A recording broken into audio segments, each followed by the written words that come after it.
Peace and Black Power family. This is your host, Rahiem Shabazz, and we are here for another episode of Necessary Blackness podcast. And I am here with my lovely co-host, Marci.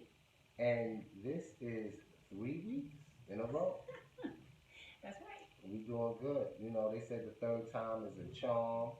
And today, family, Necessary Blackness podcast listeners, we're gonna not only charm you with some information, but we're gonna make it informative and engaging as possible.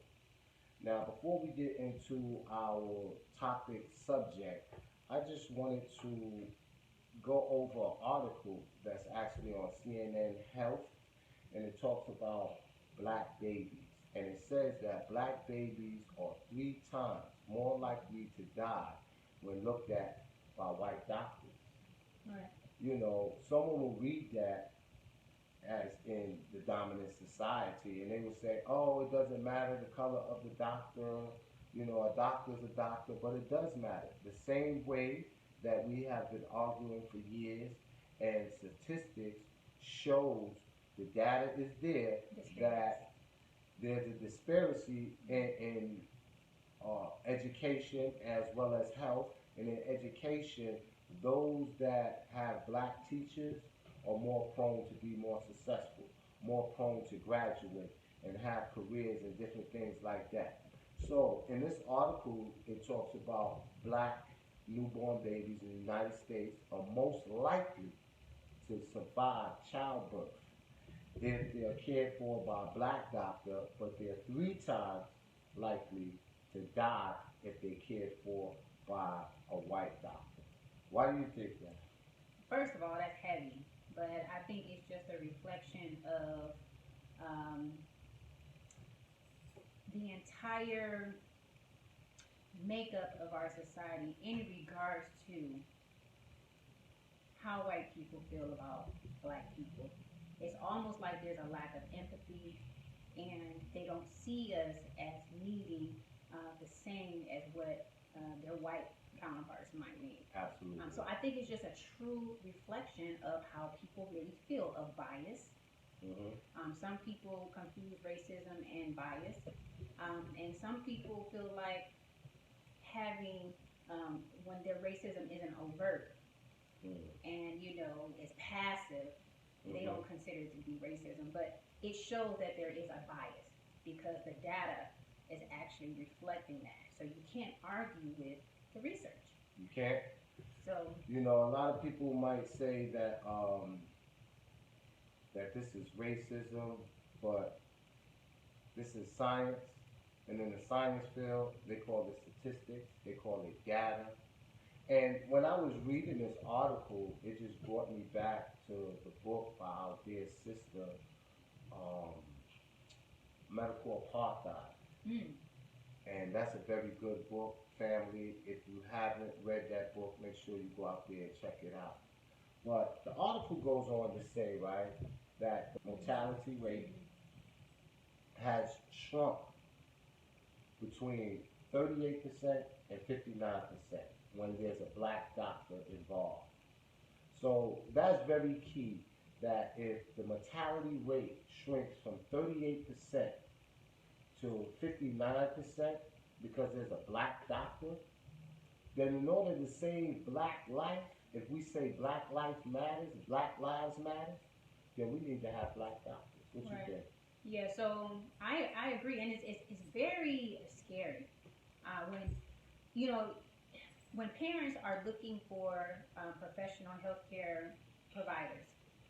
A lot of times, a lot of black parents are thinking, "I need a black doctor," because you want to be more assured that you're going to receive the care that you need, and that it's not going to be subpar, because it's just something that is present and it is real.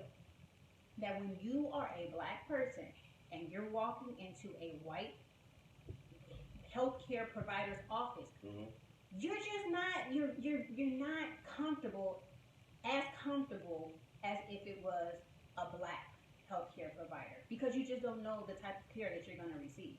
And we also can't forget the numerous cases that we see of individuals who are not given proper medication to alleviate the pain. And studies show that white physicians and doctors believe that we have a higher threshold and that we can endure pain. That shouldn't even come into play. Like, why are you measuring my threshold for pain? Just do what the normal, regular protocol. Yeah. You know what I'm saying? It shouldn't be based off of race. That's where the bias comes in. And sometimes it's unconscious. They don't realize what they're doing. I think, I'm not going to say every case is not unconscious, but I believe that it stems from the stereotypes that we are, stronger, brute, aggressive, and we could endure pain, and this goes back to how they view us. Just recently, the officer that killed our dear brother, George Floyd, he gave a deposition, and he said that he was in shock at the superhuman strength that George Floyd was exhibiting. This man was handcuffed, and you talk about he had superhuman strength. Were you on his neck? It was one of the perpetrators, like one of the officers? Yeah, the one that looked Asian. So he was surprised at how much he could withstand. Yeah, and he was shocked, and that's why he didn't intervene. That don't even sound right. No, I don't. And that's why they're going to go to jail. They're going to get convicted if justice is to be served. Now I'm not optimistic. I let the chips fall where they may, and you say you're not optimistic? No. In regards to them getting what they deserve? Or oh no. I'm just not following. So you're not optimistic about the outcome? The outcome. Oh, okay. Yeah, the outcome. I'm not optimistic about the outcome. Because why? Because we live in a system of racism and white supremacy. And our history tells us that as a country tells us that they don't give a fuck about black lives. What Mike say?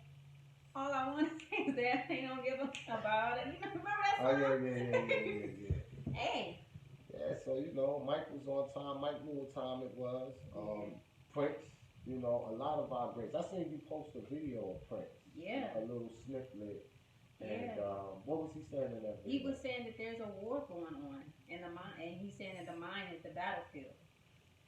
Basically, and I'm glad you brought that up because I feel like a lot of times people aren't thinking about mind elevation.